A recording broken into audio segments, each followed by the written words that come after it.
Assalamualaikum sahabat matematika, welcome back to my channel. Saya Sri Wahyuni dengan NIM 606119044. Dalam seri mata kuliah aljabar linear elementer kali ini, kita akan mempelajari tentang transformasi linear dari ruang dimensi n ke ruang dimensi m.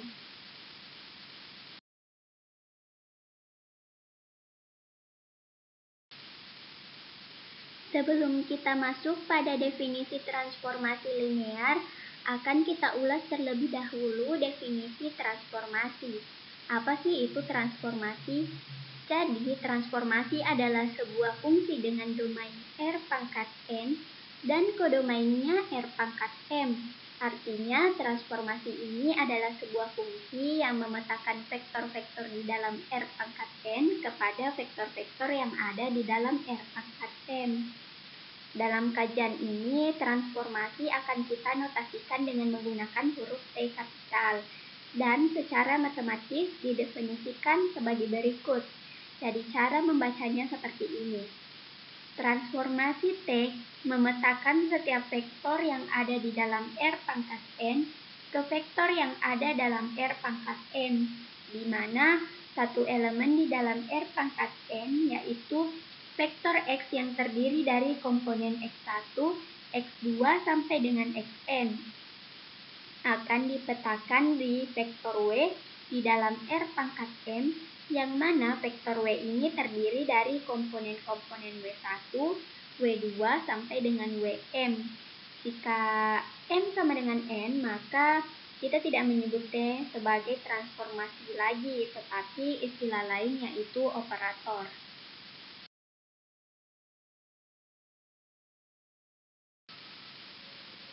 Berikutnya, misalkan kita punya sebuah transformasi T, di mana transformasi T ini memetakan vektor-vektor yang ada di R pangkat n ke vektor-vektor yang ada di R pangkat m. Jika persamaan yang menyusun image-nya, misalkan image-nya adalah vektor W, berarti vektor W itu adalah vektor yang ada di dalam ruang dimensi M.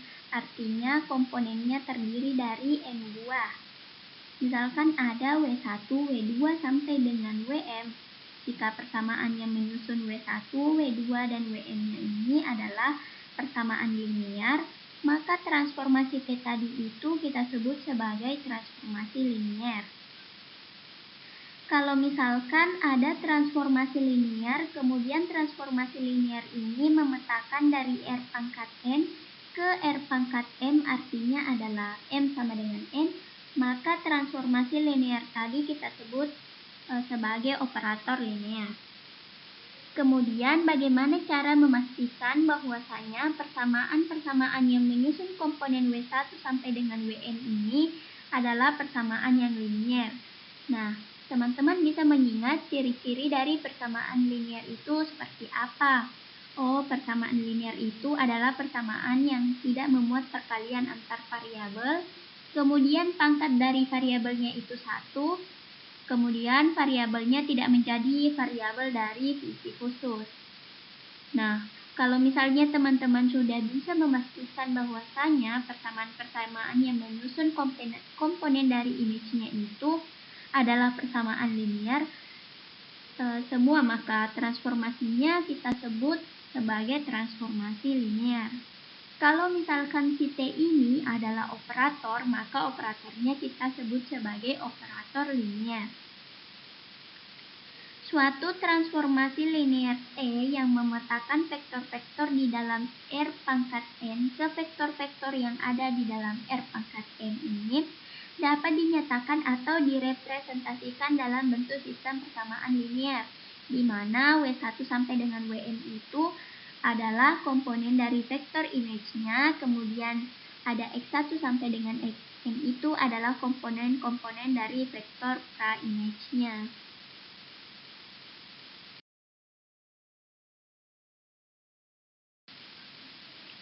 Sistem persamaan linear dari slide sebelumnya itu dapat kita representasikan lagi dalam bentuk notasi matriks. Jadi vektor W yang komponennya terdiri dari W1 sampai dengan Wm, kita nyatakan sebagai matriks berukuran n kali 1. Kemudian vektor X yang terdiri dari komponen X1 sampai Xn kita nyatakan sebagai bentuk matriks berukuran n kali 1. Kemudian koefisien-koefisien dari komponen-komponen X1 sama dengan Xn itu kita jadikan matriks tersendiri atau biasa kita sebut dengan matriks koefisien. Seperti itu ya. Sehingga nanti akan diperoleh persamaan matriks yang ada di bagian atas. Kemudian, notasi di bagian atas itu juga bisa dipersingkat menjadi vektor W sama dengan matriks A dikalikan vektor X, atau bisa juga kita ganti menjadi notasi seperti ini. Transformasi dari vektor X itu sama dengan matriks TA dikalikan dengan vektor X. Dari sini teman-teman bisa tahu ya, A berarti sama dengan TA disebut matriks standar untuk sama dengan transformasi linear T.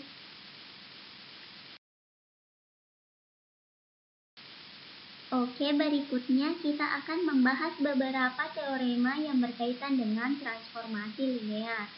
Untuk teorema yang pertama, teorema ini dapat teman-teman jadikan sebagai alternatif untuk memeriksa apakah suatu relasi T ini tergolong transformasi linear atau bukan. Isi teoremanya seperti apa? Misalkan kita punya relasi T, di mana relasi T ini memetakan vektor-vektor yang ada di dalam R pangkat N ke vektor-vektor yang ada di dalam R pangkat N. Si relasi T ini kita sebut sebagai transformasi linear.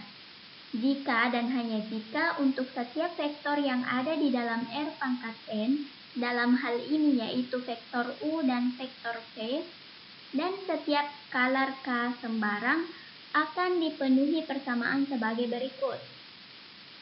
Yang pertama, jadi transformasi dari vektor U ditambah vektor V itu sama dengan transformasi vektor U ditambah transformasi dari vektor V.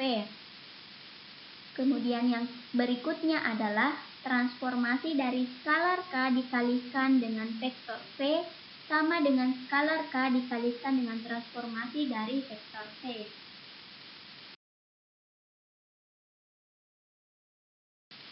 Oke, sebagai ilustrasi silahkan perhatikan contoh berikut. Diberikan sebuah relasi. Jadi ada relasi T, di mana relasi T ini memetakan vektor-vektor yang ada di R pangkat 3 ke vektor-vektor yang ada di R pangkat 4, di mana nanti X1, X2, X3 yang merupakan komponen dari vektor X akan dibawa menjadi bentuk, misalkan kita anggap vektor W, di mana vektor W-nya ini terdiri dari 4 komponen, ada W1 sampai dengan W4. Untuk W1-nya sama dengan 4X1 plus 5X3. Untuk W2-nya min X3. Untuk W3-nya 2X2 minus 4X3. Dan untuk W4-nya 7X1 plus X2. Nah, kita akan menyelidiki apakah T adalah suatu transformasi linear.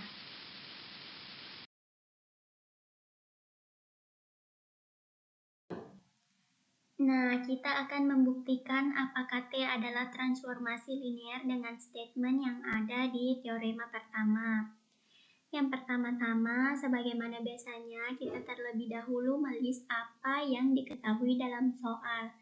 Nah, dari soal kita memperoleh ada sebuah relasi T, di mana relasi T ini mencoba untuk mengaitkan elemen-elemen yang ada di dalam R pangkat 3 ke elemen-elemen yang ada di dalam R pangkat 4. Nah, kemudian suatu elemen yang ada di dalam R pangkat 3 di sini saya notasikan dengan misalkan vektor X. Nah, ada vektor X komponennya ada X1, X2, dan X3. Nanti akan dibawa menjadi bentuk, misalnya di sini ada vektor Y, di mana vektor Y ini komponennya ada 4, yaitu Y1, Y2, Y3, dan Y4, dengan definisi sebagai berikut. Jadi Y1 didefinisikan sebagai 4X1 plus 5X3 dan seterusnya, sampai Y4 sama dengan 7X1 plus X2. Nah, Sekarang tugas kita adalah memeriksa apakah T adalah sebuah transformasi linear. Oke, sebelum memeriksa tentang linear atau tidak, teman-teman harus memeriksa apakah T ini adalah sebuah transformasi. Untuk memeriksa T adalah transformasi, langkah-langkahnya yaitu harus dibuktikan bahwa T ini memetakan sebuah vektor ya. Jadi dibuktikan bahwa T ini memetakan vektor ke vektor yang lain. Kemudian yang kedua, image dari T. Ya, saya tulis misalkan di sini vektor Y-nya itu termuat di dalam kodomain. Kodomainnya berarti di sini adalah R pangkat 4. Kemudian yang terakhir T-nya harus memenuhi implikasi fungsi atau implikasi pemetaan. Artinya, setiap kali saya mengambil vektor U dan vektor V di dalam domain, dalam hal ini adalah R pangkat 3, jika kondisi dari vektor U sama dengan vektor V, maka akan berakibat image dari vektor U itu sama dengan image dari vektor V. Nah, setelah ini kita bisa melanjutkan pembuktiannya ke linear atau bukan dengan menggunakan statement yang ada di teorema pertama. Berikutnya kita akan membuktikan si T-nya ini apakah linear ataupun tidak linear.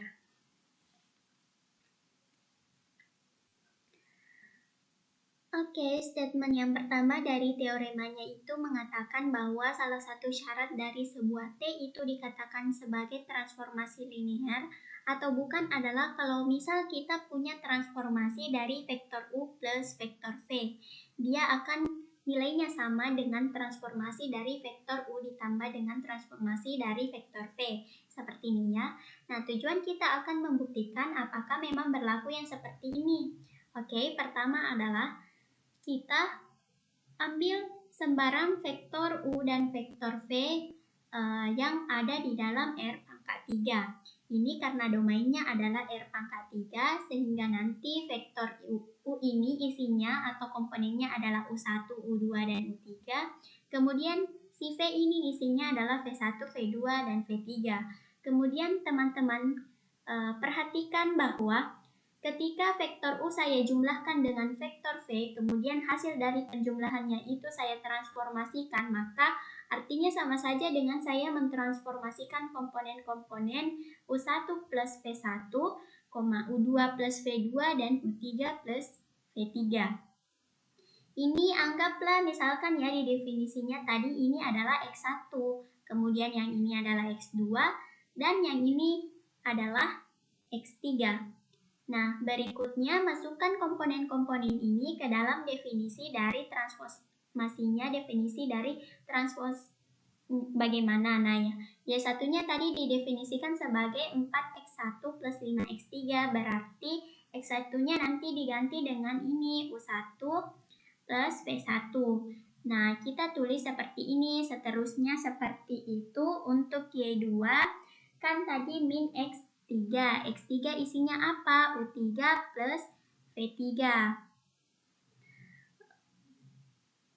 Berarti kita masukkan di sini. Nah, sampai nanti ketemu Y4-nya. Y4 tadi kan 7X1 plus X2, sehingga nanti 7 dikalikan dengan U1 plus V1 dengan U2 plus V2. Oke, selanjutnya di sini berlaku sifat distributif ya, teman-teman. Jadi boleh dong saya tuliskan sebagai ini 4U1 plus 4V1 plus 5U3 plus 5V3. Yang ini juga seterusnya sampai kita ketemu yang paling akhir. Berikutnya akan saya pisah komponen-komponennya, jadi yang di sini ya. Di sini ada 4U1 plus 5U3.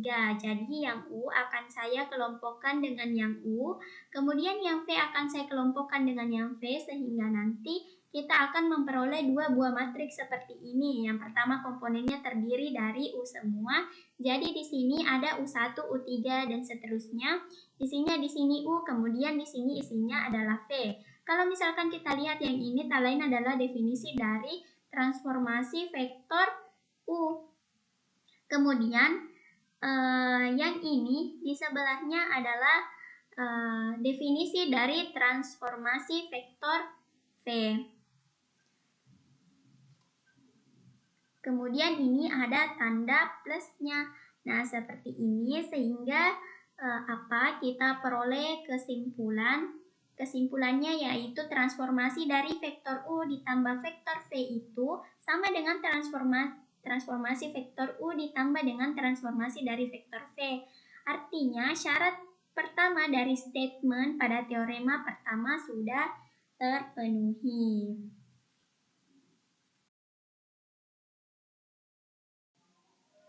Berikutnya kita akan masuk pada pembuktian statement yang kedua pada teorema yang pertama. Apa yang akan kita lakukan? Yang pertama adalah kita mengambil sembarang vektor U.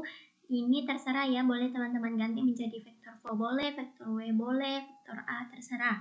Jadi diambil vektor U dari domainnya tadi R pangkat 3 dan K skalar sembarang diambil dari bilangan real.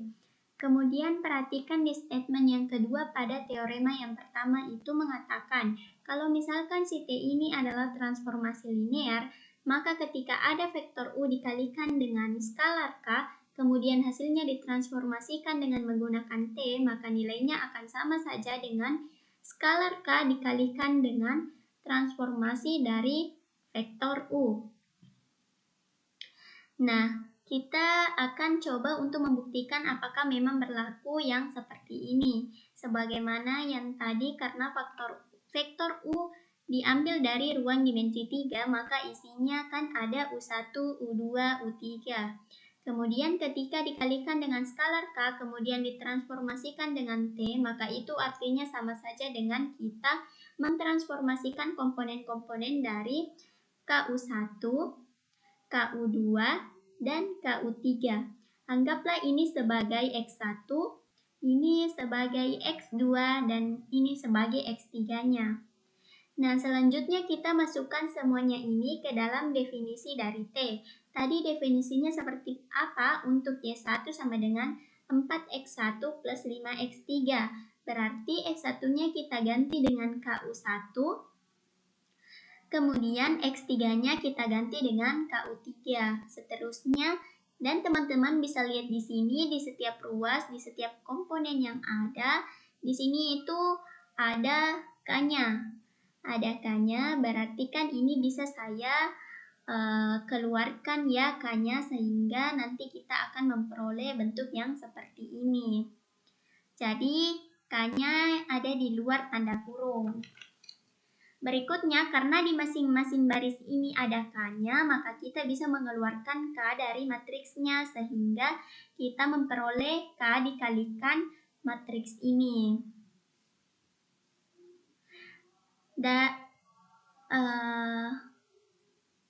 Dan misalkan teman-teman amati, bentuk ini itu tak lain adalah definisi dari transformasi vektor U, sehingga nanti kita peroleh K dikalikan dengan transformasi dari vektor U.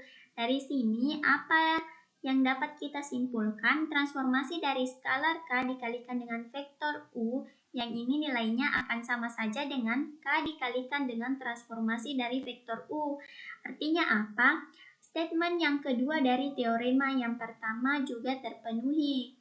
Nah, kesimpulan terakhir yang dapat kita ambil, karena si T adalah sebuah transformasi, kemudian memenuhi dua statement yang ada pada teorema pertama, maka dapat disimpulkan bahwasanya T adalah transformasi linear.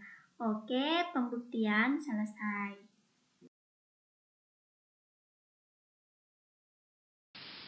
Ya, kemudian kita beralih ke teorema kedua. Misalkan vektor U dan vektor V adalah vektor-vektor yang ada di R pangkat N, kemudian transformasi T yang memetakan vektor-vektor di dalam R pangkat N ke vektor-vektor yang ada di R pangkat M adalah sebuah transformasi linear. Maka berlaku sifat-sifat sebagai berikut. Sifat yang pertama, transformasi dari vektor 0, image-nya adalah vektor 0. Kemudian yang kedua, transformasi dari minus vektor U nilainya sama dengan minus dari transformasi vektor U. Kemudian, transformasi dari vektor U minus vektor V sama dengan transformasi dari vektor U dikurangi dengan transformasi dari vektor V.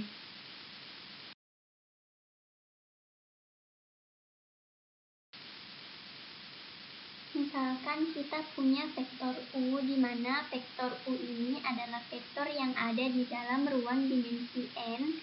Kemudian kita juga punya T1 dan T2 dengan definisi masing-masing. Ya, jadi T1-nya memetakan vektor-vektor yang ada di dalam R pangkat N ke vektor-vektor dalam R pangkat N. Kemudian untuk T2-nya dia memetakan vektor-vektor yang ada di dalam R pangkat M ke vektor-vektor dalam R pangkat S. Nah, T1 dan T2 ini diketahui dua-duanya adalah transformasi linear. Komposisi dari T2 dengan T1 dinotasikan dengan T2 komposisi T1 dan didefinisikan sebagai berikut. Jadi, kalau misalkan vektor U tadi kita transformasikan dengan menggunakan komposisi T2 dengan T1, artinya vektor U kita transformasi dulu dengan menggunakan T1, baru kemudian hasilnya kita transformasi lagi dengan menggunakan T2. Nah, komposisi dari dua buah transformasi linear ini bisa kita lakukan kalau misalkan kodomain dari transformasi yang pertama itu sama dengan domain dari transformasi yang kedua. Dalam ilustrasi ini bisa teman-teman lihat ya bahwasanya kodomain dari T1 itu adalah R pangkat M dan domain dari T2 itu sama dengan R pangkat M. Sehingga komposisinya terdefinisi. Kalau misalkan dari syarat ini saja sudah tidak terdefinisi, dalam arti adalah kodomain dari transformasi yang pertama tidak sama dengan domain dari transformasi yang kedua, maka komposisinya tidak akan bisa dilakukan.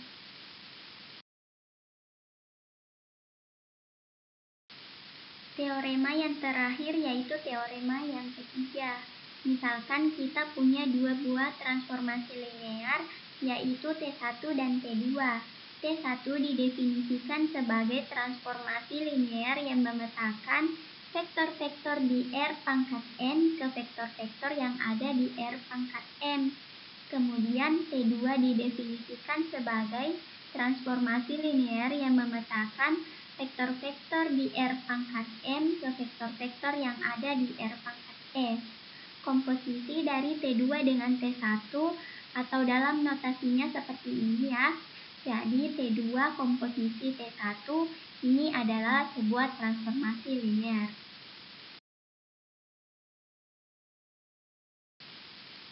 Oke teman-teman, cukup sekian pembahasan video kali ini. Ada kurang dan lebihnya mohon dimaafkan ya. Nantikan video-video kami selanjutnya. Jangan lupa klik tombol like dan subscribe-nya. Terima kasih.